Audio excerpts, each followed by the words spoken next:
The Pavilion on the Links by Robert Louis Stevenson. Part 3. For 2 days I skulked round the pavilion, profiting by the uneven surface of the links. I became an adept in the necessary tactics. These low hillocks and shallow dells, running one into another, became a kind of cloak of darkness for my enthralling, but perhaps dishonourable, pursuit. Yet, in spite of this advantage, I could learn but little of Northmour or his guests. Fresh provisions were brought under cover of darkness by the old woman from the mansion house. Northmour and the young lady, sometimes together, but more often singly, would walk for an hour or two at a time on the beach beside the quicksand. I could not but conclude that this promenade was chosen with an eye to secrecy, for the spot was open only to seaward. But it suited me not less excellently. The highest and most accidented of the sand hills immediately adjoined, and from these, lying flat in a hollow, I could overlook Northmour or the young lady as they walked. The tall man seemed to have disappeared.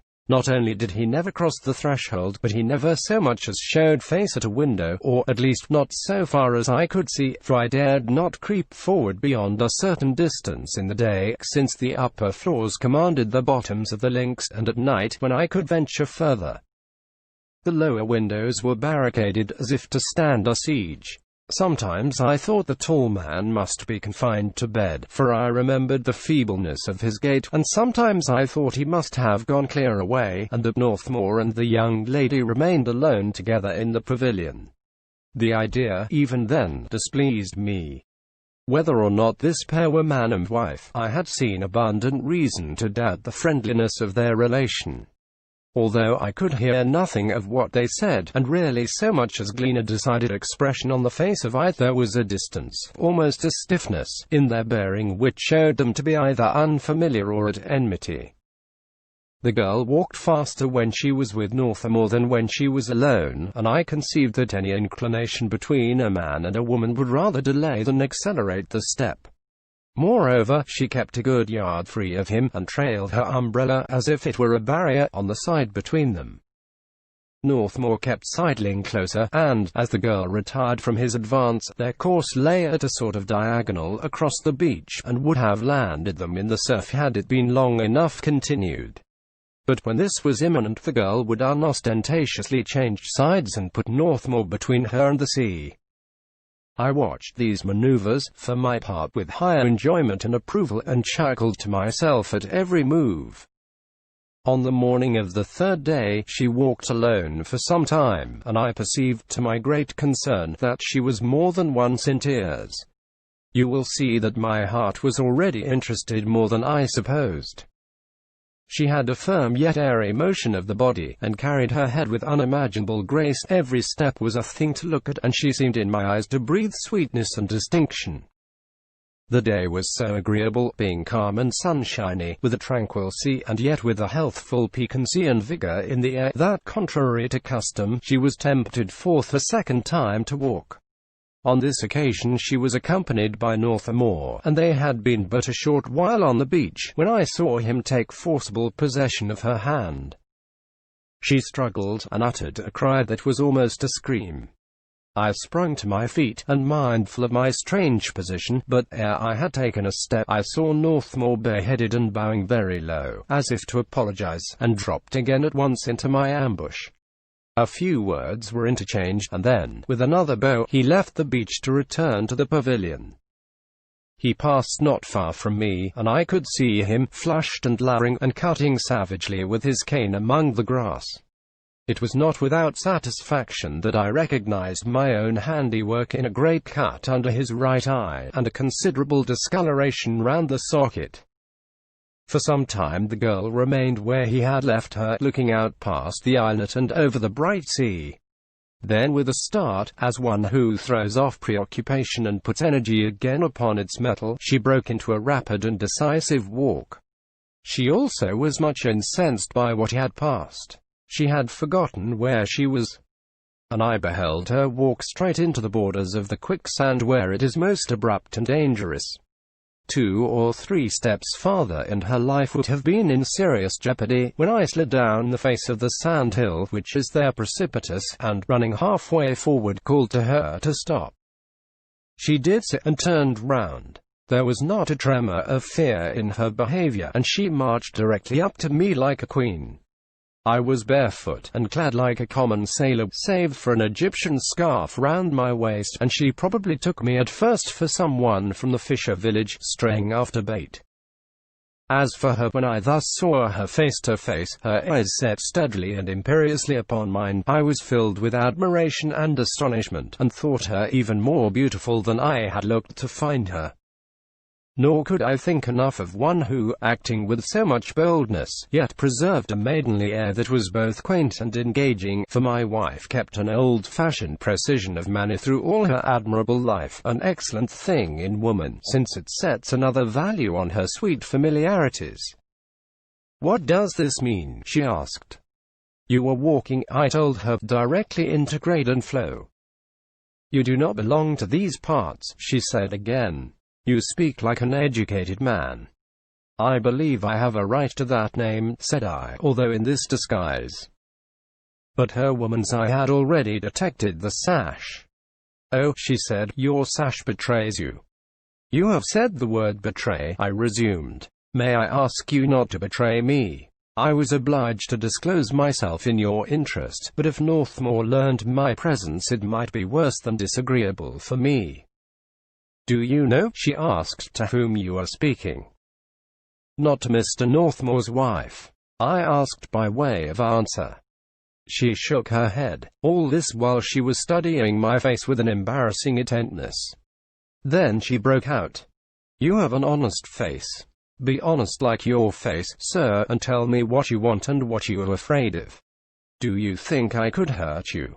I believe you have far more power to injure me. And yet you do not look unkind. What do you mean, you, a gentleman, by skulking like a spy about this desolate place? Tell me," she said, "who is it you hate?" "I hate no one," I answered, "and I fear no one face to face.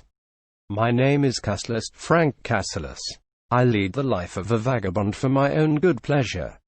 I am one of Northmore's oldest friends, and 3 nights ago, when I addressed him on these links, he stabbed me in the shoulder with a knife." "It was you," she said. "Why he did so," I continued, disregarding the interruption, "is more than I can guess, and more than I care to know. I have not many friends, nor am I very susceptible to friendship, but no man shall drive me from a place by terror. I had camped in the Graden Seaward ere he came, I camp in it still. If you think I mean harm to you or yours, madam, the remedy is in your hand. Tell him that my camp is in the hemlock den, and tonight he can stab me in safety while I sleep." With this I doffed my cap to her, and scrambled up once more among the sand hills. I do not know why, but I felt a prodigious sense of injustice, and felt like a hero and a martyr, while as a matter of fact, I had not a word to say in my defense, nor so much as one plausible reason to offer for my conduct. I had stayed at Graden out of a curiosity natural enough, but undignified, and though there was another motive growing in along with the first, it was not one which, at that period, I could have properly explained to the lady of my heart. Certainly, that night, I thought of no one else, and, though her whole conduct and position seemed suspicious, I could not find it in my heart to entertain a doubt of her integrity. I could have staked my life that she was clear of blame, and, though all was dark at the present, that the explanation of the mystery would show her part in these events to be both right and needful. It was true, let me cudgel my imagination as I pleased, that I could invent no theory of her relations to Northmore, but I felt none the less sure of my conclusion because it was founded on instinct in place of reason, and, as I may say, went to sleep that night with the thought of her under my pillow. Next day she came out about the same hour alone, and, as soon as the sand hills concealed her from the pavilion, drew nearer to the edge, and called me by name in guarded tones. I was astonished to observe that she was deadly pale, and seemingly under the influence of strong emotion. "Mr. Cassilis," she cried, "Mr. Cassilis." I appeared at once, and leaped down upon the beach. A remarkable air of relief overspread her countenance as soon as she saw me. "Oh," she cried, with a hoarse sound, like one whose bosom had been lightened of a weight. "And then, thank God you are still safe. She added, "I knew, if you were, you would be here." Was not this strange? So swiftly and wisely does nature prepare our hearts for these great lifelong intimacies that both my wife and I had been given a presentiment on this the second day of our acquaintance. I had even then hoped that she would seek me, she had felt sure that she would find me. "Do not," she went on swiftly, "do not stay in this place. Promise me that you sleep no longer in that wood. You do not know how I suffer. All last night I could not sleep for thinking of your peril." "Peril," I repeated. "Peril from whom?" "From Northmoor." "Not such," she said. "Did you think I would tell him after what you said?" "Not from Northmoor," I repeated. "Then how? From whom?" "I see none to be afraid of." "You must not ask me," was her reply, "for I am not free to tell you. Only believe me, and go hence. Believe me, and go away quickly, quickly, for your life." An appeal to his alarm is never a good plan to rid oneself of a spirited young man. My obstinacy was but increased by what she said, and I made it a point of honor to remain. And her solicitude for my safety still more confirmed me in the resolve. "You must not think me inquisitive, madam," I replied, "but, if Graden is so dangerous a place, you yourself perhaps remain here at some risk." She only looked at me reproachfully. "You are and your father," I resumed, but she interrupted me almost with a gasp. "My father? How do you know that?" she cried. "I saw you together when you landed," was my answer, and I do not know why, but it seemed satisfactory to both of us, as indeed it was truth. "But," I continued, "you need have no fear from me. I see you have some reason to be secret, and, you may believe me, your secret is as safe with me as if I were in Graden Flow. I have scarce spoken to anyone for years, my horse is my only companion, and even he, poor beast, is not beside me. You see, then, you may count on me for silence. So tell me the truth, my dear young lady, are you not in danger?" "Mr. Northmoor says you're an honorable man," she returned, "and I believe it when I see you. I will tell you so much, you are right, we're in dreadful, dreadful danger, and you share it by remaining where you are." Said I, "you have heard of me from Northmoor. And he gives me a good character." "I asked him about you last night," was her reply. I pretended. She hesitated. "I pretended to have met you long ago, and spoken to you of him. It was not true, but I could not help myself without betraying you, and you had put me in a difficulty. He praised you highly. And, you may permit me one question, does this danger come from Northmoor?" I asked. "From Mr. Northmoor," she cried. "Oh, no, he stays with us to share it." "While you propose that I should run away," I said, "you do not rate me very high." "Why should you stay?" she asked. "You are no friend of ours." I know not what came over me, for I had not been conscious of a similar weakness since I was a child, but I was so mortified by this retort that my eyes pricked and filled with tears, as I continued to gaze upon her face. "No, no," she said, in a changed voice, "I did not mean the words unkindly. It was I who offended," I said, and I held out my hand with a look of appeal that somehow touched her, for she gave me hers at once, and even eagerly. I held it for a while in mine, and gazed into her eyes. It was she who first tore her hand away, and, forgetting all about her request and the promise she had sought to extort, ran at the top of her speed, and without turning, till she was out of sight. And then I knew that I loved her, and thought in my glad heart that she herself was not indifferent to my suit. Many a time she has denied it in after days, but it was with a smiling and not a serious denial. For my part, I am sure our hands would not have lain so closely in each other if she had not begun to melt to me already. And, when all is said, it is no great contention, since, by her own avowal, she began to love me on the morrow. And yet on the morrow very little took place. She came and called me down as on the day before, upbraided me for lingering at Graden, and, when she found I was still obdurate, began to ask me more particularly as to my arrival. I told her by what series of accidents I had come to witness their disembarkation, and how I had determined to remain, partly from the interest which had been awakened in me by Northmour's guests, and partly because of his own murderous attack. As to the former, I fear I was disingenuous, and led her to regard herself as having been an attraction to me from the first moment that I saw her on the links. It relieves my heart to make this confession even now, when my wife is with God, and already knows all things, and the honesty of my purpose even in this, for while she lived, although it often pricked my conscience, I had never the hardihood to undeceive her. Even a little secret, in such a married life as ours, is like the rose-leaf which kept the princess from her sleep. For this the talk branched into other subjects, and I told her much about my lonely and wandering existence, she, for her part, giving ear, and saying little.